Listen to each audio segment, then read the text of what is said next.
Welcome to the Heart of the Matter. In today's episode, we're talking about education and information communication technology.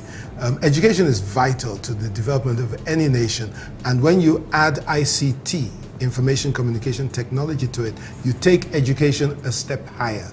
And with me today is the CEO of Futuresoft, a CEO and founder of Futuresoft, Mrs. Nkem Begho.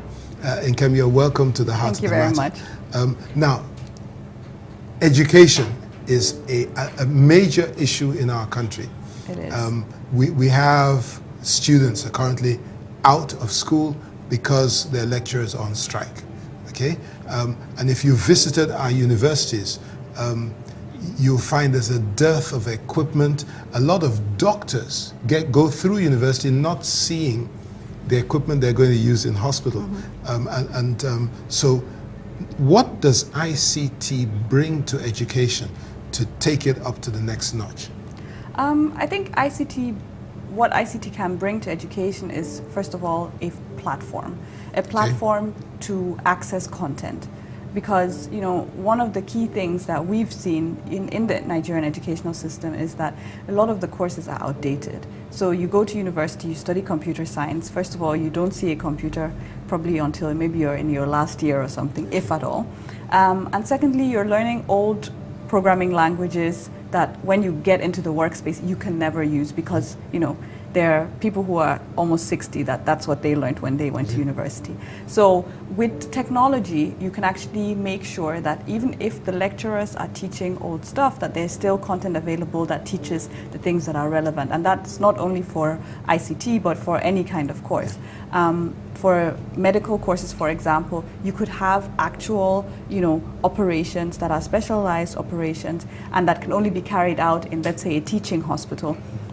You can record them and actually show them in the lecture rooms. I've even heard of doctors doing the operation remotely from their tablet. Mm-hmm. Yes, exactly. So all this is possible, but we live in a country that hardly has internet availability to most people. So doesn't that also have to be dealt with as well? Yes, it definitely has to be dealt with. But the good thing is that once this content is developed, and that's one of the things that we're doing at Futuresoft, we're actually digitalizing the Nigerian curriculum. We're starting with the secondary school curriculum. And so for the benefit of our viewers who don't know what digitalizing a curriculum is, explain that to us. Okay, so basically what we're doing is we're taking our Nigerian curriculum based on the syllabus, that the government has laid out. We're taking books that are being used in schools and we're making this material into digital content that you can then view on a computer, on a mobile phone, on a tablet. And we're making sure that this content is basically interactive as well. So, for example, let's say in maths, you're supposed to calculate an angle. Now, usually, you would probably draw it on a piece of paper. Yeah. Exactly. But now you could use a tablet and you would see the exact same equipment that you would have, in front of you, but you can move it around with your finger, and then, it shows you how to calculate the angle. If you make a mistake, it can show you how you're supposed to position, the equipment so that you can actually calculate it properly. Your angle, yeah. Yeah. Okay, so now, how does this add value to education? All this ability to be able to use current technology, how is that going to add value to education? I think kids nowadays love technology. And when you're using something you love, you'll learn it very quickly. If you ask a child, what is the combination for a kick in Street Fighter, they will be able to tell you very quickly. They will be able to download apps on your phone that you've never seen yourself, and use them immediately out of instinct, And this is kids that are even 3 years old use technology, and as a parent, you're looking at them and kind of like, okay, how do you get this? Why do you understand how to take a picture with a phone out of intuition? And for me, if that's already the mindset of a lot of kids, why not make sure that they're actually using the technology to learn something constructive? Yes, you can play games from time to time, but use it. And they're also educational games. So one of the things we're developing as well is apps for education, but in a game format, so that you're having fun while you're learning, but you're actually learning. Yeah. And now, sorry. Okay. You went to a university abroad. Your co-founder went to a university abroad. What is it that you got there because of the availability of ICT that our kids in universities here don't have? What were you able to achieve or do? I think the key thing is, being able to access content. Content is, I always tell everyone, content is king, because that is what constitutes your knowledge at the end of the day. And the fact that, I studied bioinformatics, which is computer science and biology. What is that? It's computer science and biology, double major. And I actually worked in drug discovery research before I moved back to Nigeria and started Futuresoft. So it seems like Futuresoft is a bit of a veering away from my key discipline. Well, I mean, it's still focused on computer science, and bioinformatics is basically using ICT in biology. And now my key passion is for ICT and applying it in different areas, whether it's business, whether it's education or any other area. And I think ICT, especially if you look at how it's being used abroad, back to your question of how did ICT impact the way that we learned at university.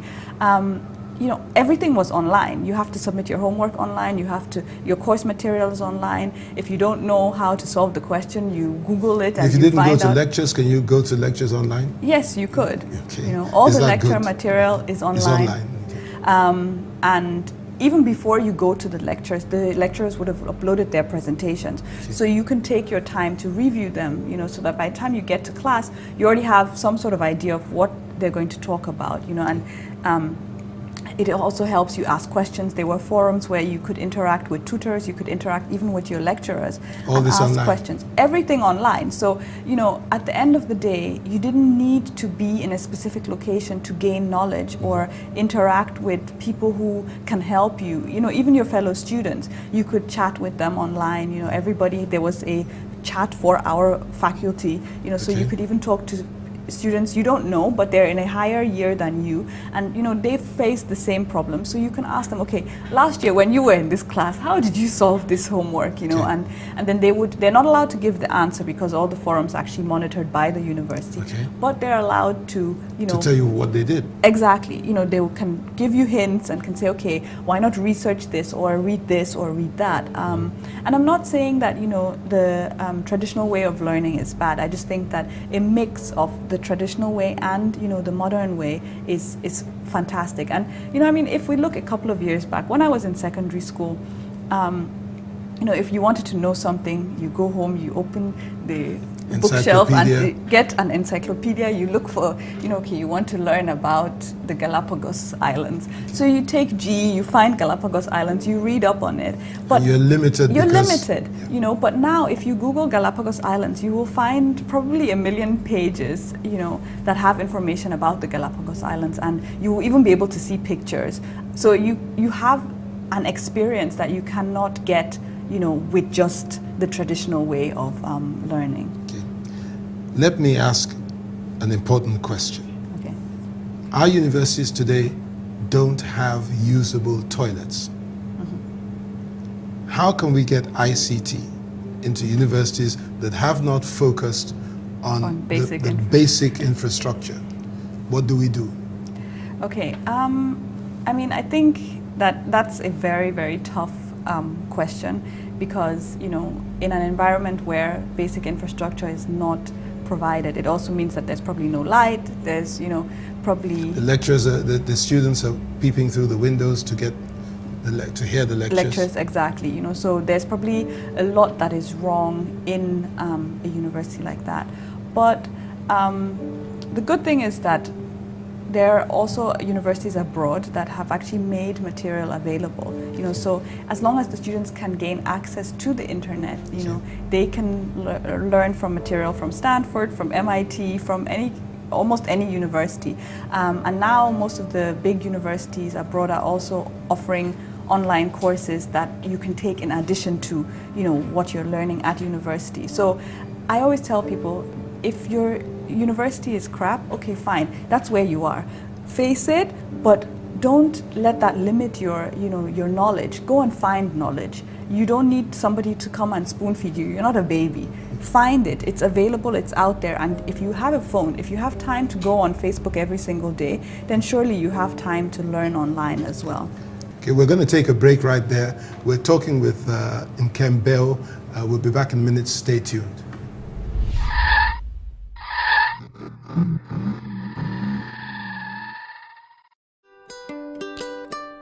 One sunny Monday morning, as most schools are getting ready to begin the day, the iConnect bus slowly makes its way through the township to a school where, for the first part of the morning, students use its resources to revise for their exams. From interactive biology lessons to physics and chemistry videos, students literally have the whole world at their fingertips. And after school, staff have teacher training sessions to help them learn basic computer skills. This makes them better teachers in a fast-moving 21st century. And slowly, the day draws to an end and the sun sets. On Tuesday, the bus visits a different school in the area. Today, the maths teacher has set an online test for his class. The students are excited to take the test as they get the results immediately. And the teacher is happy because he has saved himself a long day's work. He loves ICT and definitely sees how this can make his job easier. And the bus moves like this throughout the week, from one school to another, thus allowing one vital resource to be used by multiple schools. And as this model grows, it becomes cheaper, as one truck head can now be used to move several containers between different locations. Thank you, iConnect, and the sun sets one last time.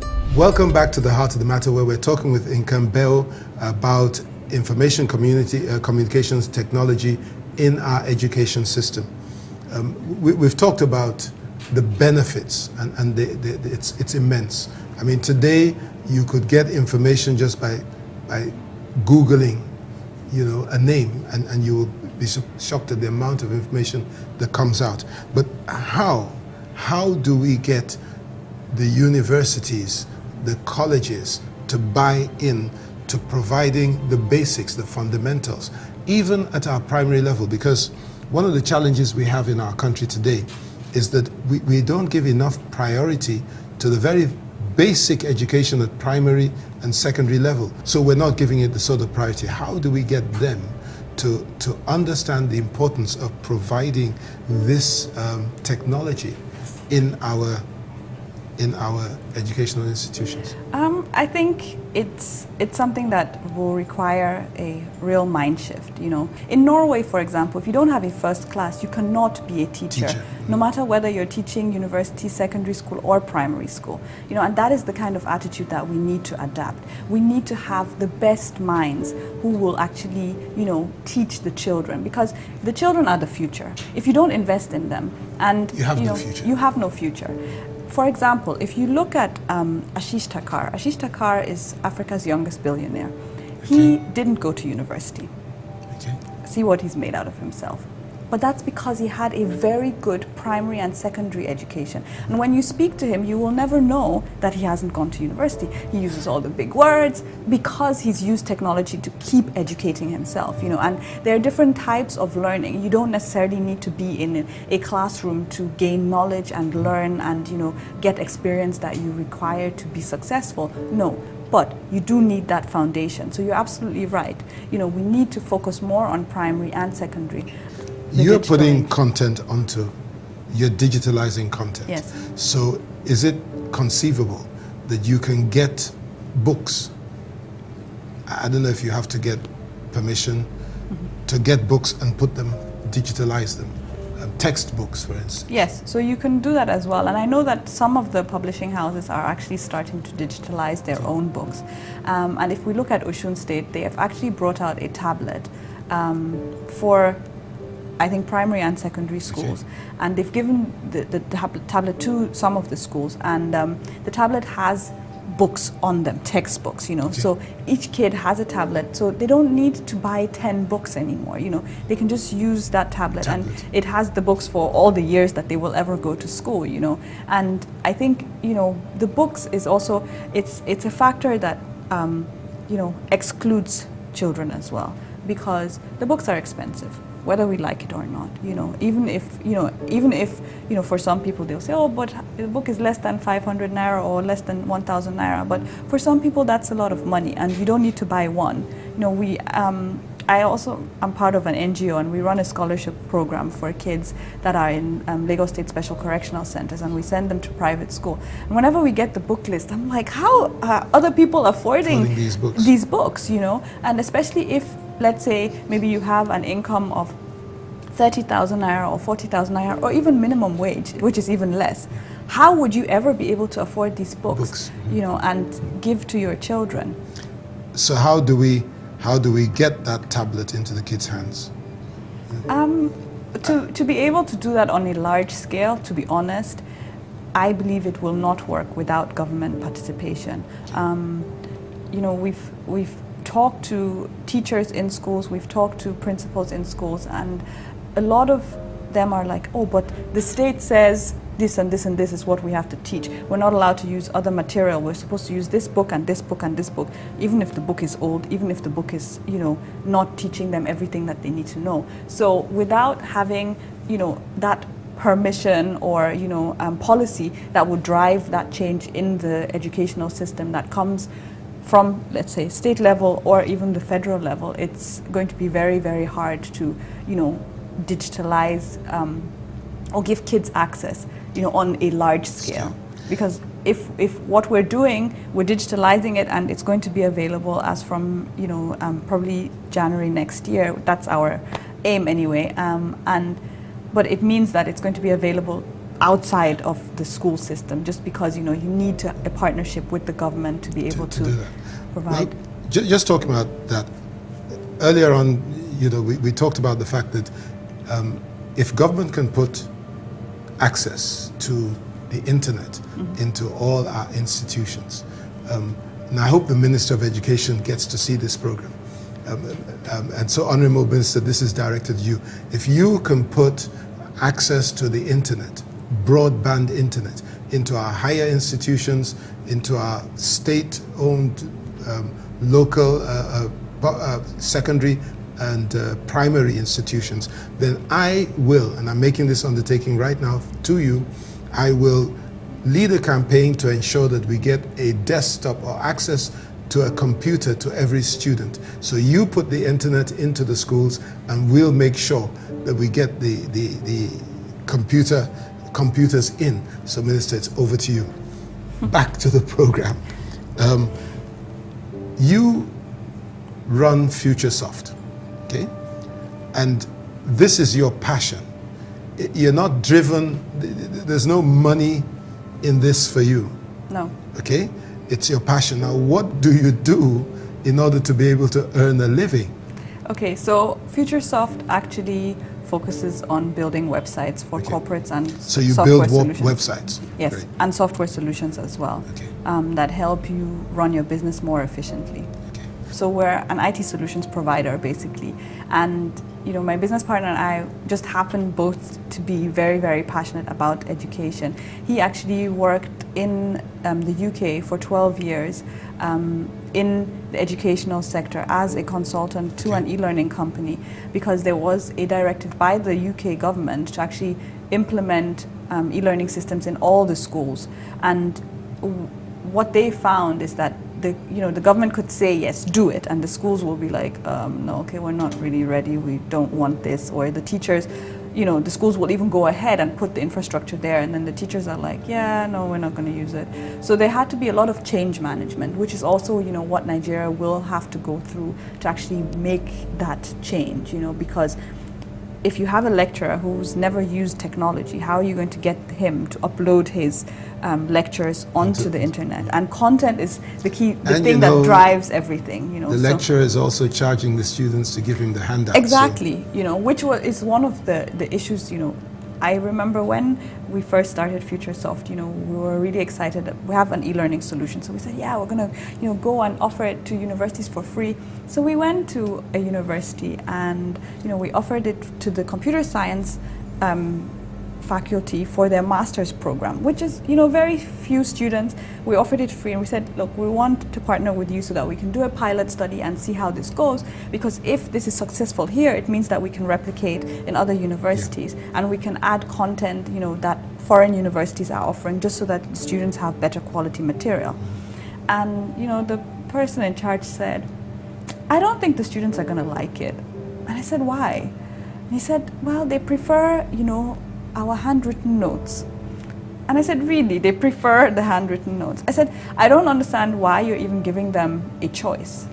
In retrospect, I completely understand why he's against it and trying to push it on the students. But, his conclusion was that the students are not going to use technology because they're not used to it, and because they wouldn't like it. When I went to university, I got there and they said the operating system is Linux. I'd never used Linux in my life. I knew only, Windows. But if that's what they gave you, then that's what you're going to use. You're going to learn it somehow. They had classes for you to learn it, and there was no question, or you couldn't even go somewhere and say, hello, but I only use Windows. They'll just laugh at you. This is what they've provided for you. This is the infrastructure that is there. And I think that's the mindset that we really need to get to, and we need to get away from selling lecture notes that are handwritten and photocopied 20 times, and But so there's a lot of education to provide to the people in the university system. Yes. Both the students and the lecturers, to be able to get them to become ICT compliant. Yes, exactly. So now, I was talking also about you and Futuresoft in the stuff that you do on a day-to-day, the bread and butter. You design websites and you provide ICT solutions. I know that's not what we came to talk about, but some of our viewers may need websites to be built for them. They may need solutions to their business problems.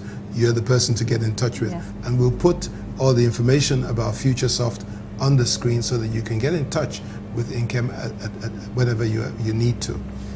So back to a final word, as it were, on going forward with your let me call it your agenda, to bring ICT into schools. If you had 3 wishes, what would your 3 wishes be in relation to this project? 3 wishes, that's hard. I think, first of all, my first wish would be for government to understand the necessity, because I think if we want real change, it has to come from the top. So that would be my first wish, for them to understand the necessity, because once they see the necessity... And that can happen. You need an audience with maybe the minister or the permanent secretary in the Ministry of Education. There's somebody out there that can make that happen. Let's get her first wish granted. Okay, so we'll get you audience so that at least the most senior people in government understand what it is you're talking about. Number 2. I think number 2 would be for people who are already creating content to all be able to come together and create one massive database of content, because there are a lot of people who are doing similar things to what we're doing. They're creating content, whether it's Nigerian folk tales that are digitalized and animated, or whether it's mathematical games that they're putting on technology, let's say a tablet or a mobile, whether it's jam questions that are being digitalized and sold like that. These are all things that need to come together. And I always say content is king, but collaboration is key. So that would be my second wish, because I think only if we have that collaboration can we get things done quickly so that change can actually come. Because change in education, you're not going to see it in 5 years, not going to see it in 10 years. You probably need, Time, yeah. about 20 years for you to really see the impact of Can you education. drive the move for collaboration? We've already started, trying to do that.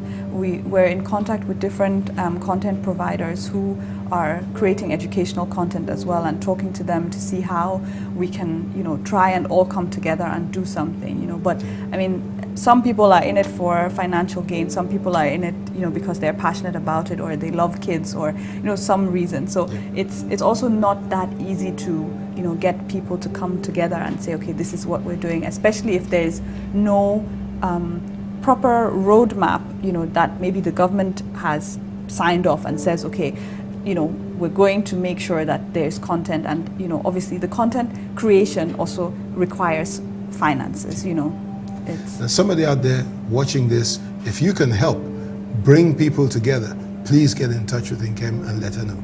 Wish number 3. Wish number 3 would be for all schools to have labs instantly. All schools to have labs instantly. Because if we had the infrastructure, it would be easy, and then we have the content and we have the government in place, then everything would be We together. have billionaires in Nigeria who are thinking what they could do with their money. So if you're out there and you have the resources, or if you're out there and you know somebody who has the resources and is looking for something to do with those resources, please get in touch with Nkem and Futuresoft so that she can tell you how to get a computer lab, into a school. Okay. Nkem, it's been a great pleasure having you on the Heart of the Matter. We'll look forward to the day when we'll be able to have you again to say mission accomplished. It's been a great pleasure having you on the Heart of the Matter. We'll be back again, same time next week. Until then, stay blessed.